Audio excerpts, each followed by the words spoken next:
take is if someone has to work that many hours to do their job, they're not good at their job. Yeah. That's my hot take. I have so many thoughts on this dehumanization of marketing because of Yeah. AI.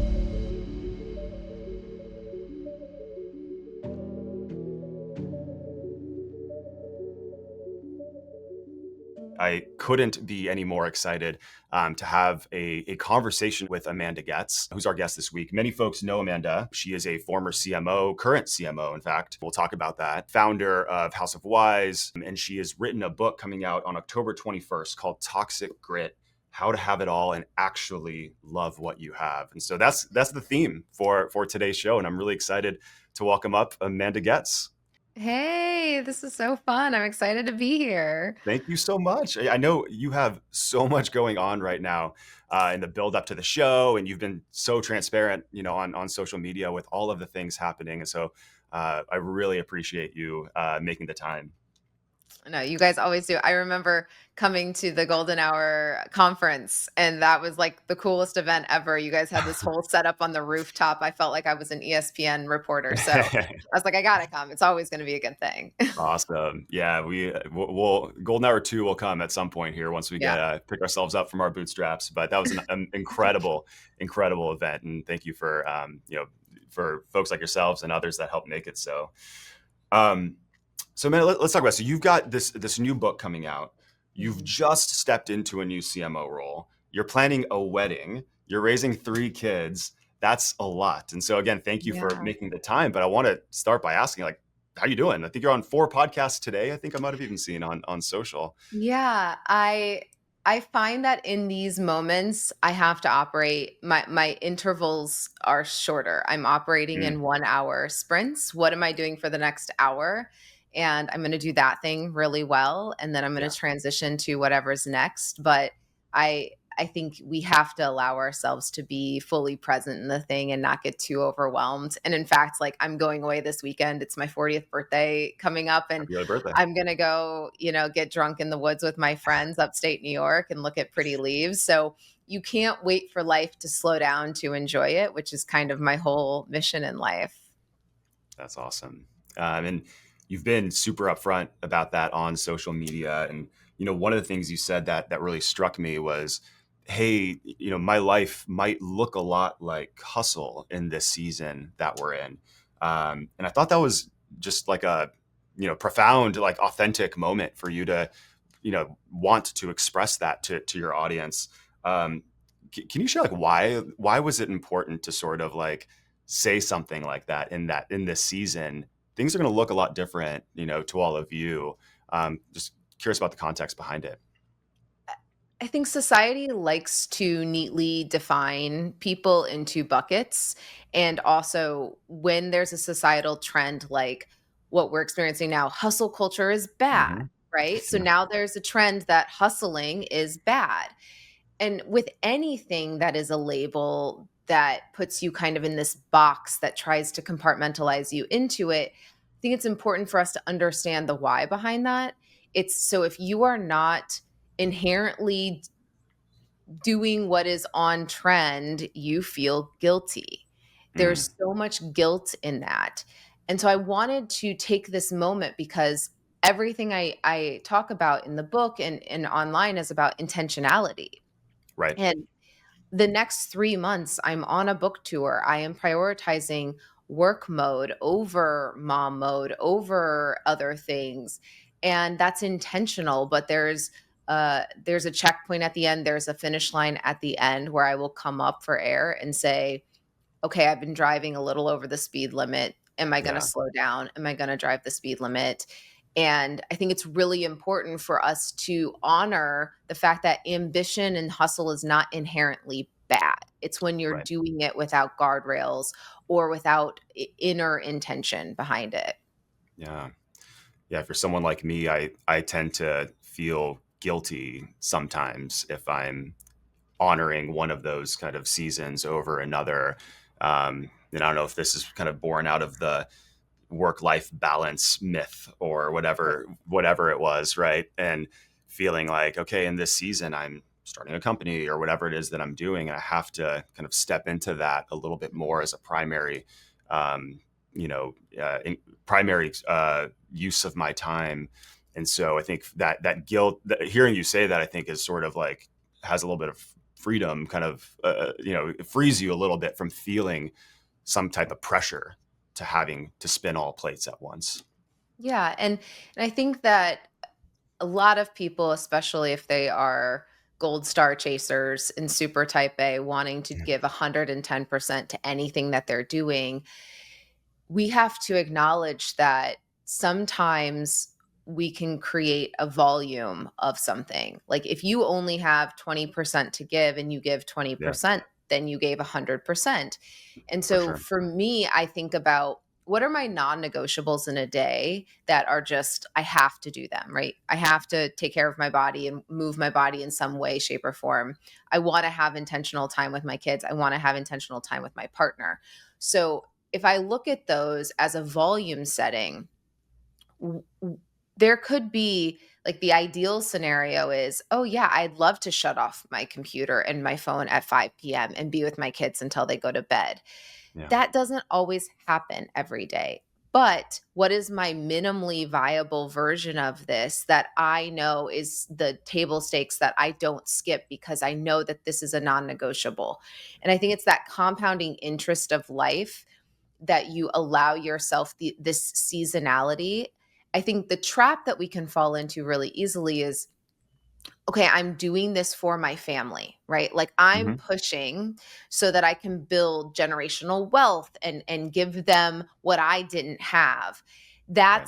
That's where we get into this kind of toxic leaning part of grit, right? Because Mm, you actually are doing it, you're not being honest with yourself about why you're doing it. And it's okay to say like, look, I have a book coming out because it lights me up, it fuels me, it's something that I'm so excited to leave as part of my legacy. yeah. And like, I'm not going to let go of the non-negotiables that I've had that also make me the type of mom that I want to be. So I Yeah. think it's an important balance there. That's so good.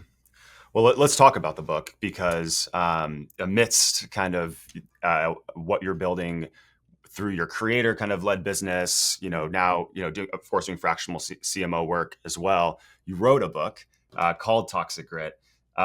Curious, you started unpacking it there, but for those that might be new to the phrase toxic Mhm. grit, can you just define kind of what you mean by it? The simple definition is hustle without intention, right? Mm, So it's okay to hustle as long as you have intention. And I think that there's a couple of things to append on to that definition. It's, you believe that you are made for more, so you're going to go try to chase it, but then you yeah. chase it without checkpoints and spin cycles, and then you chase it at the expense of the other parts of yourself that are inside of you. And so the vehicle for which I teach toxic grit, or teach how to avoid it, I should say, is through what I call character theory. Hmm. And this framework really was born out of this stage where I was a single mom with 3 kids, leading marketing at a public company. And I realized that I didn't fit neatly into a box. Right. I wasn't just, an ambitious, hardworking person trying to like break glass ceilings, lean in, girl boss. And I wasn't just a trad wife, but I was a full-time single mom. So when I looked at those things, I realized that I actually had these competing characters inside of me that if in a vacuum, if I looked at each of these parts of myself in a vacuum, I could start to see and honor that they embodied different goals and values, and even just like a different energy that I want to Hmm. bring when I'm embodying that version of me.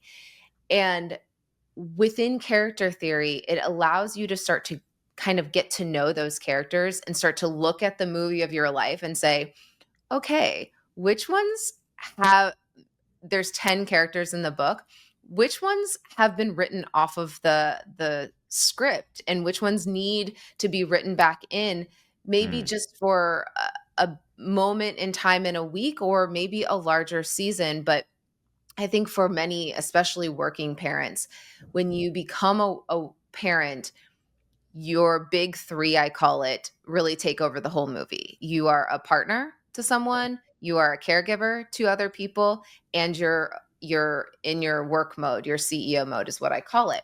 Hmm. But a lot of times when we look at our human needs, not all of our human needs are met by our family or our work or our Right. partner. And I think that that's like a like an important thing to acknowledge, that before we had all of these parts of our identity, there were parts of us that craved novelty and exploration and fun and levity. And so this idea that we have to kind of right size these dominant characters Yeah. so that we can intentionally write back in these other characters. And it also gives someone permission to have agency over their movie script, because so many times I think we can fall into the trap of like, I have no control. Like, this is all happening to me. Work is Right. crazy. I will slow down. I'll enjoy life when things slow down, right? Yes. And like I said, like, I'm going upstate New York this weekend to celebrate because it's my job to write levity and fun and Yeah. friendship and connection into the script. And if I try to keep waiting for things to slow down, I mean, my life doesn't slow down. I have 3 kids. So Yeah. it really kind of gives somebody permission and agency to look at this and say, "Oh, it's my job to figure out how to make space for this." Yeah. It's so good, and at the risk of turning this into a therapy session, which I'll try to avoid, like, I often reflect. I'm turning 40 next year, but I think, like, my early 20s were just dominantly spent in work mode, and some of the, like, two kind of reactions to that. Some of the sins I'm paying for now in terms of not taking care of myself physically, Yeah. and also, like, kind of missing some of the, you look back maybe even before your early 20s, but you're like, gosh, like, with a lack of responsibility, I loved doing this. Like, it was pick up Right. basketball or whatever it was that really kind of filled my cup. I'm like, what happened to that guy? What happened to that person? He's now, to your point, stepping into the character of father and husband and entrepreneur and all these things. But I love the charge to take responsibility for that and sort of write them back into the script is such a beautiful kind of metaphor for folks to consider. Yeah. So that's I I I love that framework. I think that that's a beautiful example. Like, the things that lit us up, whether it's sports or hobbies or things like, those are still like, that is still a version of you inside of you that Yeah, is just like itching to get a little screen time, because you that might give you feelings of like significance and growth and competitiveness and things that you need as a human that make you rounded and will fuel. It's this beautiful flywheel, and it happens every time I allow myself to push kind of the CEO character to the side or a back yeah, burner for a second, even if it's just for a day every few weeks or a chunk of time. But to create those boundaries always fuels my work. I come back and yeah. I'm more energized because I don't resent it. I feel like I'm living and honoring these kind of diverse roles Right. inside of me. So good. Well, stepping into the, I think we're stepping into the CEO character in this, but you write about this idea that modern ambition is broken. What do you mean by that in terms of the issues with how we perceive of ambition today? There's a couple of things that I write about in the book. The first one is no spin cycles. Like, if you think about what is a spin cycle when you're doing laundry, it's the last cycle before you move the wet clothes into the dryer. Yeah. And that cycle is literally just to alleviate the heaviness, the wetness, so that the dryer can go faster and dry your clothes. Hmm. Think about how many times in an organization you are pushing towards something and the boss goes, "Great job, everyone. What's next?" Yeah. But All also that. think about in life, you're pushing towards, um, oh, back to school season. Did you Yeah. run a spin cycle after back to school when you actually got the kids back into school and into their after school activities? Did you stop and like celebrate as a parent and run a spin cycle and say, I did that. We're in Yeah. a new rhythm now. And so this idea that we're not allowing ourselves to have on ramps and off ramps. And Mm. again, I put the permission and the agency back on the individual to say, like, how do I build in spin cycles into my day, into my week, into the larger operating rhythm of my life? So that's number one. And then the second one is truly, we've been fed this kind of bring your whole self to work, find Yeah. alignment. Again, if I look at the different characters that are inside of me, there's not a lot of alignment within them.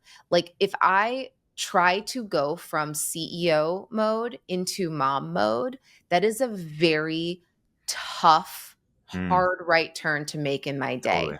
Same of going from work mode or mom mode into partner mode. That doesn't feel just like co-parent roommate mode, but actually like this is the person that I'm dating and like wanting to have an intimate relationship with. So it's this idea that we are not allowing ourselves compartmentalization anymore. Right. We are trying to be all of these things at once all the time, and that just creates so much guilt because who I am as a mom is very silly. I'm in the like poop joke era of my house right now. And so I like silly and funny and wanting Yeah. to be like really goofy with my kids, but who I am at work versus who I am as a partner, like Yeah. those are very diverse. And so honoring the compartmentalization, especially as like our third place like got collapsed into we now work from home, many of Right. us, honoring the idea that you need separation and transitions to get into the next mode. And so I have a whole chapter just about like how do you honor the transition between these different kind of diverse versions of yourself. Yeah. And so is that where the toxicity kicks in when we don't honor those transitions, when we try to blend these characters? Like, is that where you see grit, which historically has some semi-positive kind of, connotation to it in terms of ambition and these things, but Yeah. that's where things go south? We actually look at each of the characters individually and what it looks like when each of them grows toxic, because Mm, each character has the ability to grow toxic. interesting. There's many people who, they let go of all of their identity when they become parents and their Right. caregiver takes over the whole plot line. And then their kids go to college and they're like, I don't know who I am Right. anymore. Right. So each character has the ability to grow toxic. But I think to talk through what it looks like when your character with modern ambition in general, like we have this fear of hierarchy Mm, within these characters. So I'm working from home today. My kids are off school today. For the 3 hours I have podcasts, I have told my kids work is the priority. You guys, if you need food, whatever, like here's where to get it, watch yeah, TV. But it's this idea that we can't have two characters at full speed at totally. once and allowing yourself permission to stack them. Yeah. And then I'm going to transition. And I've said at 3 p.m., I will come out. And guess what? This is what we're going to do. We're going to we have a little Halloween puzzle. We're going to do a puzzle. We're going to go out to dinner and have some family time. So they now know they've been communicated to when they can get me again. And then now it's on me to create boundaries during that time. So think about how many times you've said, anyone listening, I'm going to do deep work for the next 2 hours. Yeah. And then you look at social media, you respond to the text from your friends, Yeah. you like are like, "Oh, I got to look at that thing from the school." And you allow these other things to come and impede that 2 hours that you designated were important. So the book really talks about the traps we fall into, primarily significance and urgency traps. Like, not Yeah. everything is as urgent as it is, not everything is as important as you think it is.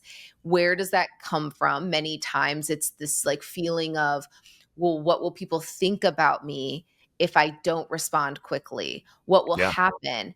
And like, as a manager, if I have someone on my team that responds to every Slack, every email immediately, I'm like, "When are you doing your work?" That's not focused Mm, work. If you're right. trying, and obviously, like, some managers don't think that way, but if that is not the work, that's like the defense time. But when you have the ball and you're moving your goals forward, you need focused work. You need all your cognitive resources on a singular thing. And my entire kind of MO in life is how to reduce the amount of noise of that character so I can fully be present in the character that is I'm placing in the spotlight for that time, so that when I move to the next one, I can do the same.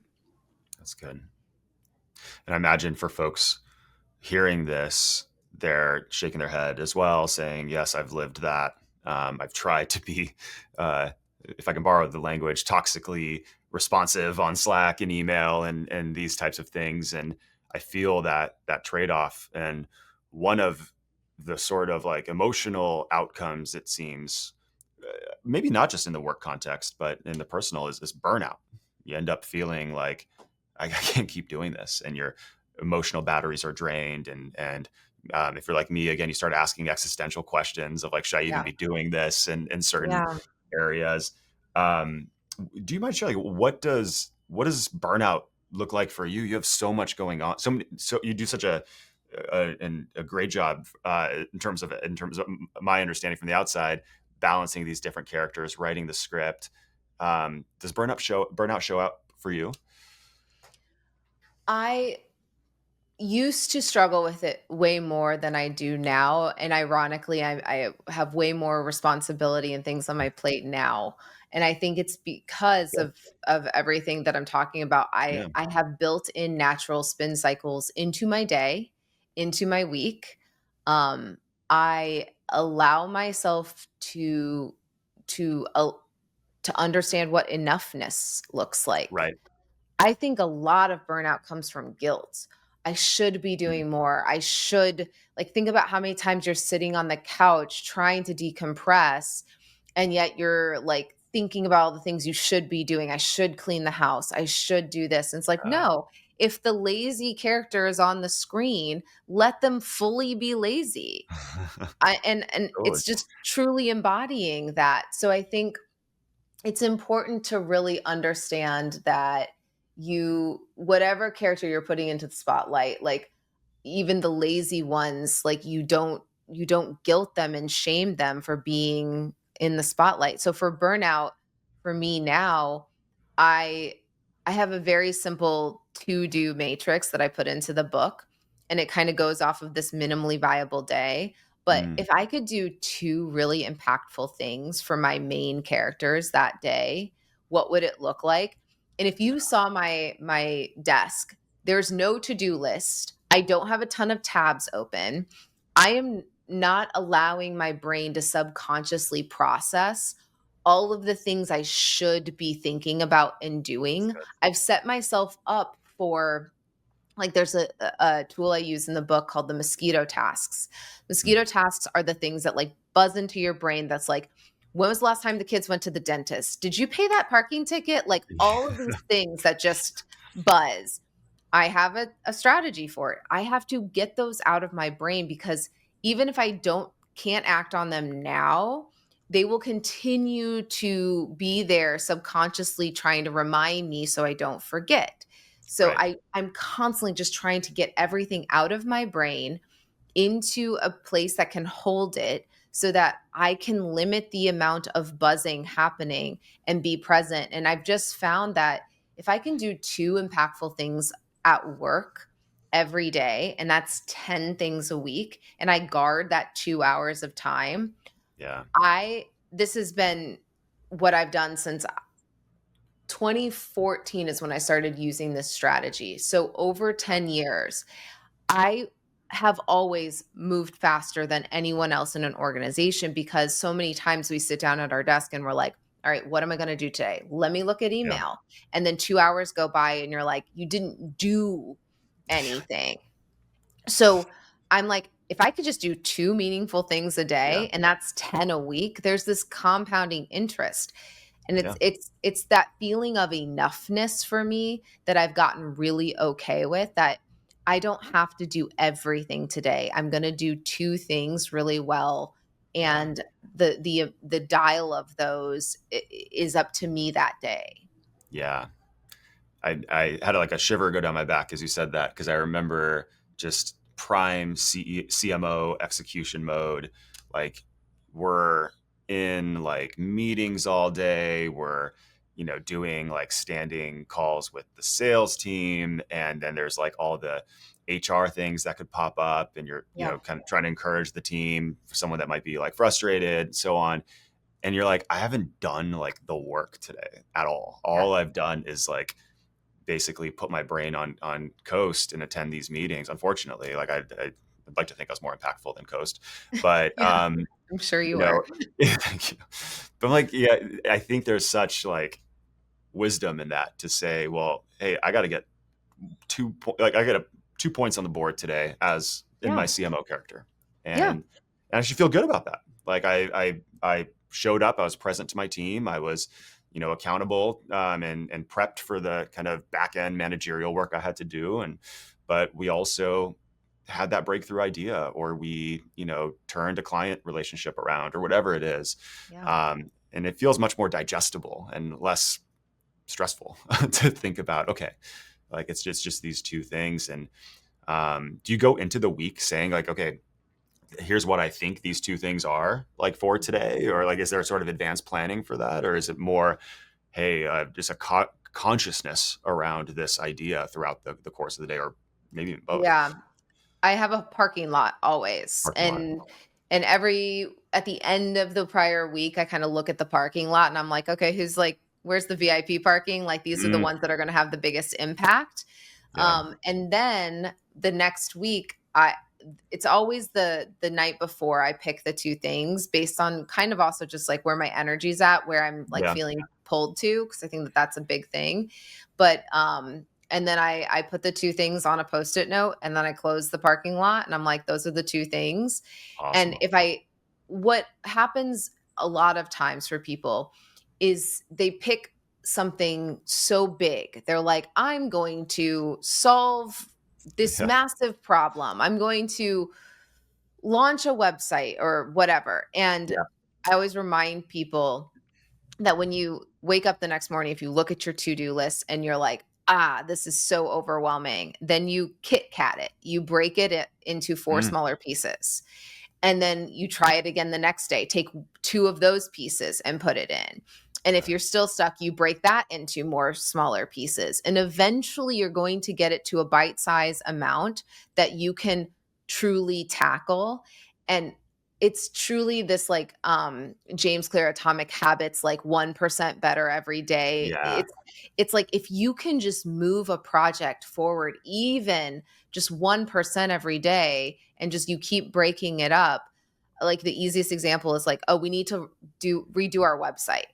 Mm, Okay, that's a big thing to do. So how do you keep breaking that up? Okay, let's rewrite the hero today. right. Let's rewrite the FAQs tomorrow. And let's Right. create a wireframe on the next day. And so you're starting to break these things up into a way more digestible manner. And for me, that's like I'm all about like movement is movement. Just keep Yeah. going, and you gather information as you start moving forward. That's great.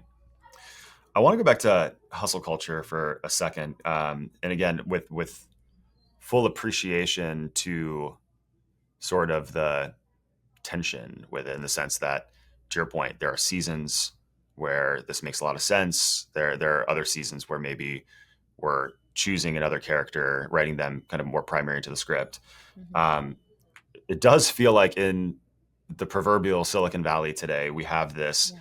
new mantra of 996, working what is it, 9 a.m. to 9 p.m. every day for 6 hours a day, or 6 weeks, 6 days out of the week. And it, I don't know, I might be the only one, but it feels like it's being sort of positioned as like the minimally viable like level of effort for success in the AI era or something to Mm. that end. Um, is there a healthy response to that if you're a marketer, a junior marketer, exec, wherever you are sort of in your journey, that is choosing the Mm. CEO character today to step into, but also like wants to find career success, but not completely trade off kind of 6 days of their lives every week to find that success. Just curious if you can speak to this cultural moment that we seem to be kind of living in. My controversial take is if someone has to work that many hours to do their job, they're not good at their job. Yeah, That's my hot take. I Like love it. there is um so I started my career at Ernst and Young, and so I was around a lot of consultants, right? And Hmm. I remember the like, you got to wait until the partner leaves before we can leave our cubicle kind of Right. feeling, right? And my work had been done for hours. And I would look around and people were like scrolling on their phones or clicking between tabs and they were just wasting time. Yeah, And I really hope that we start to, as a society, really reward quality instead of quantity and reward efficiency and knowledge and expertise. I think about this as when I became a fractional CMO, everybody's like, well, how many hours? We'll pay you hourly. And I'm like, no, you're not paying me hourly because it took me 20 years to develop the skill set I have to do the thing you need me to do totally. in not a lot of time. So you're Yeah, going to pay me for the outcome, not the hours.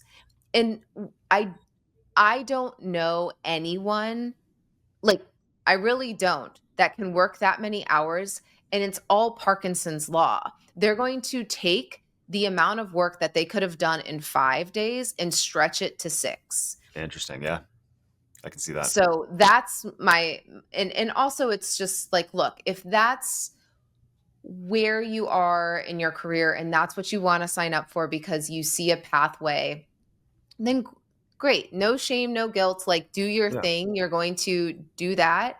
My hope for someone going into that is that they don't postpone the other parts of themselves, like the joy that comes from building community and connection yeah, and partnership and friendship and all of these things that make the human experience so rich. I hope that you don't think I will wait until I'm 30 to start doing those things or a certain yeah, whatever age because life is not guaranteed. You have no clue what can your cards are going to be dealt. And I just totally. think that that is a very one-dimensional view of the human experience. Yeah, well said. Well said. Like I think that's beautiful. I can't add to it. Delay, there's just so much unknown in life, and just that being able to not delay, it sounds so cheesy, happiness or delay kind of pursuit of these things that make us our whole selves. I think that's really great advice. Um, you just stepped into a CMO role as well, which I'm Yeah. congratulations. I know you haven't Thank announced you. kind of fully yet. Um, Yeah. you might have heard me talk about. I'm curious for the CMO character to get your advice on this, because in the opening I was talking about this belief in brand humanity, that um, brands that show up with sort of humanness to them, a better way of describing that, but that show up authentic, emotional, with creative kind of you know tendencies, will outlast the more kind of I don't know, utilitarian brands in this new era. Sure. And what I think everything we've talked about so far about investing in like our humanity as leaders, as brand builders, um, I think it's connected to the outcome of the Mhm. types of brands we build. Someone said it like a brand is only as healthy as those who lead it, or something to that end. Mhm. And I'm curious if you see those two things connected, and the basically our how we sort of our health, and how we show up as humans, but then also how that translates to the work that and the outcome and the output of our efforts. I have so many thoughts on this dehumanization of marketing because of Yeah, AI. And I don't know if you saw there's I got served the TikTok about the new AI actress that's like I going saw through that. Hollywood. Yep. Okay. And so I saw people riffing off of it and they were like, imagine this person is at a press junket, right? Like Mm, you can't actually have like an in-person dialogue. right. You can't see the humanness that they're talking about. Dancing with the Stars. It's like, what are we actually connecting to when we're watching Dancing with the Stars? We're connecting Right. with like Jordan talking about her anxiety as an Olympic athlete and how she handled that, and now she's like working through that now in this. So it's the human stories that we connect to. And I'm sure somebody, I could debate somebody and they could be like, well, you can create those human stories, they can share Yeah. those. But I think our humanness in marketing, where I personally as a CMO, it's like allow AI to be efficient on all things process, but Yeah. everything brand has to be injected with humanity and emotional storytelling and community. When I Yes. think about the three layers, I always think about a pyramid. If I'm thinking about earned media, earned social, at the top, sure, influencers that you pay, right? Like you Yeah. pay for them to get your product in front of people. Then there's ambassadors, people that you may gift the product in exchange for, maybe they talk about it, maybe not. But at Yeah. the bottom of this pyramid is still a very important, wider part of this earned social pyramid, which is the cheerleaders, the people who Yeah. love your product. And you can create an opportunity to surprise and delight them and connect with them, and they're not asking for anything in return, they just genuinely love you. And you Yeah. have to develop a strategy for all three. And to me, like, content and community is always going to be the two out of three parts of the content Yeah. community commerce Venn diagram. And you did such a masterful job of this with House of Wise, and I think we talked about the last podcast we did Yeah. together. But maybe for folks here who haven't heard that full story yet, do you mind just commenting a little bit on how Yeah. you strung content, community, and I guess in commerce with that business? Yeah, so it was a CBD business. We had four originally formulated products for sleep, sex, stress, and strength. And before we even launched, 6 months before we launched, we opened up the doors. I started using social to just be like, is anyone struggling with these four things? And they're a woman and they're multi hyphenate and so we've invited them in. We created a Slack channel and we started working with them to really get their fingerprints all over the products, all over the brand, all over the launch plan. And it was this like interesting kind of super affiliate type model. Mm, I've studied a lot of direct sales businesses and to understand like why it works in the way that it does. And it's like, oh, it's because they actually feel like they're a part of a company, they're a part of the team.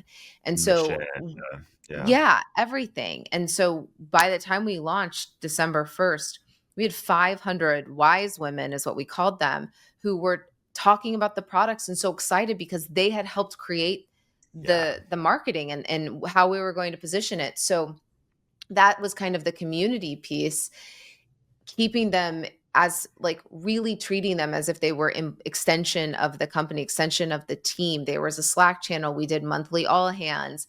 And then the content piece, this is where I think B2B really is like slowly catching on. But this idea where content, for the sake of the end user learning and growing and getting better, not just for an end sale. So there's kind of Yeah. three buckets of content. There's sales content, advertorial content and true editorial content. Mhm. And for me, it was really important that we weighted it more on the editorial. So we brought Right. in, like, our head of content was from like one of the founding editors at Pop Sugar, and we brought in an in-house sleep doctor, an in-house sex expert, and we were constantly focused on how do we enrich the lives of our customers, and then the products are like a natural extension of that. So it's Yeah, just thinking about a servant mindset to your consumer, and that's, you have to be connected to them at a human level to understand what their pain points are. totally. And it translates well to B2B in the sense that we ran kind of a similar playbook at Audience Plus in that we started we announced the brand and started publishing content well ahead of even saying Mhm. what our product was, I remember ultimately. that. And so we like, you know, got people using our language and almost enrolling into the movement to some extent because they helped validate that our conviction was true in the market. It wasn't just us that believed, in this future. There were others that um, felt like they were a part of it, but also felt the same conviction, which, kind of multiplied our own. And so I think that I'm seeing so many like AI launch videos today for like B2B applications. And, what I would hope happens is we see just a little bit more of that um, community, that mission orientation, like come to life Yeah, as well, in the sort of like crazy of what's happening right now with all of these ideas kind of getting funded, like, wild valuations. I'd love to see more of this sort of heart or humanity kind of brought into the foundational stages of building a company, not just when you're, at scale or have all of this, the resources afforded to you already. for sure. It's like when you see a company like append on like a give back program, and it's like that's not part of, like, you're just trying to check a box. Like, is it really Yeah. part of your mission? Do you really genuinely care? Are you actually involved? Right. That it I feel like humanity is going to be like this appendage. Just like, oh, now be a human. How do we check Yeah. this box? And How it's do we like, be no, more you human at right, at the IPO or whatever? right. That's great. Um, I just have one other kind of um, marketing question for you. I know we're getting close on time here. You've also been very transparent about this idea of building a portfolio career, and kind of where you're not just in this sort of CMO role. And for folks listening, you might be, working in a fractional context, full W-2 in-house as an operator or leader. Um, but there's something I think really powerful in this concept, for all of us to consider. Yeah. For folks, as you were even telling your story, like I've spent 20 years kind of building expertise around solving these problems or being able to bring these types of solutions to market or whatever. There's inherent value in that equity that we've built on our careers. I'm curious, do you think portfolio careers will become more of a norm in this new kind of era that we're stepping into where, identity and income aren't just tied to like the top thing on your LinkedIn profile ultimately? I think it has to be for companies to retain great employees, Mhm. because they can't pay at the competitive rate that somebody could go make on their own at this Yeah. time. Like in where we're at in the creator economy, like, you can leave if you are good at your job. You can leave, go become a consultant, and 5x your revenue with Yeah. other revenue streams. You just can. And Yeah. so what I view as a portfolio career is, I use a very simple like 5C model, which is like, okay, content. You're getting paid Mhm. for content. That could be anything from a newsletter and getting sponsorships to keynotes. You're getting paid to go speak on the topic, books, anything Right. content. Then there's courses. Like, could you create courses? I think courses are becoming harder and harder these days. But then there's community. Like, can you bring people together and solve problems and connect people who are like minded? coaching, that could Yep. be one-on-one versus group. But like with the rise of like intro and mentor pass and things like that, it's like Right. I get booked all the time on intro, and it's like that's a great revenue stream. Like Yeah. people can just pay for 30 minutes of my time whenever. And then there's consulting.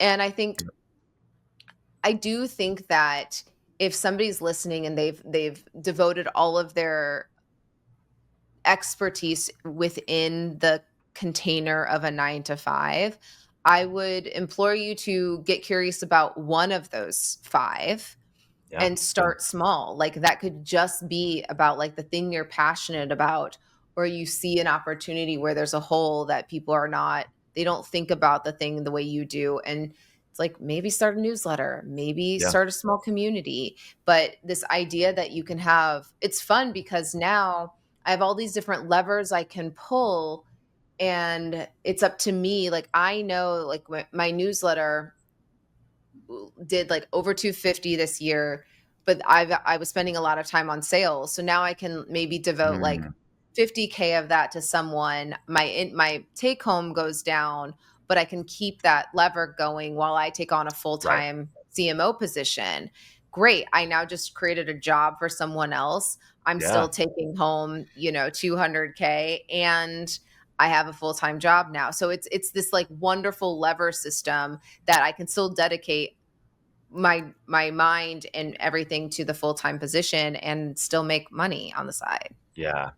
One of the interesting things I've learned in the last year of starting to do this, like I'm not nowhere near an expert to it yet, is that counterintuitively, it's made me a better marketer because now I'm like a team of one, like Yeah. figuring out how to build an You audience get on Substack. scrappy. Yeah, Yeah, exactly, exactly. You're getting your hands on the keyboard and you're doing the work, for sure. and it's helped in an unexpected way. Amanda, thank you so much. I want to ask just a fun kind of closing question. Then I want to ask about the book or where folks can get the book. Um, so, what do your kids teach you about ambition and joy? Oh my gosh, so much. I mean, they're amazing, and they just, I think that they remind me to really soak in the present. Like when we're driving, it's like how can we be present in this moment and not be in my head about other things? Yeah, Um and also that I when I model a boundary, I'm realizing, especially because I have 2 daughters, I'm remembering that, like, if I go chase my dreams, I'm giving them the permission slip to also chase theirs, and so yeah, it's this beautiful, like, it's not a do as I say, not as I do situation. right. Amazing. And the book again comes out October 21st. We'll include the link in the show notes so folks can get it there. Anything else? Where can folks follow you best online, or what's the best way I for folks mean, to get involved? LinkedIn, Instagram. If you want to sign up for the newsletter, you can just go to amandagoetz.com and read some past issues and sign up there. But yeah, I'll be on book tour for the next 6 weeks. So if somebody hears this and they're like, love to hang with this girl, come on over. I'll be around. Amazing. Amanda, thank you so much. I learned something every time we talk. I learned a ton today. And I know that our audience did as well. So thank you so Thank much and best you. of luck with the tour. Thank you. Good to see you.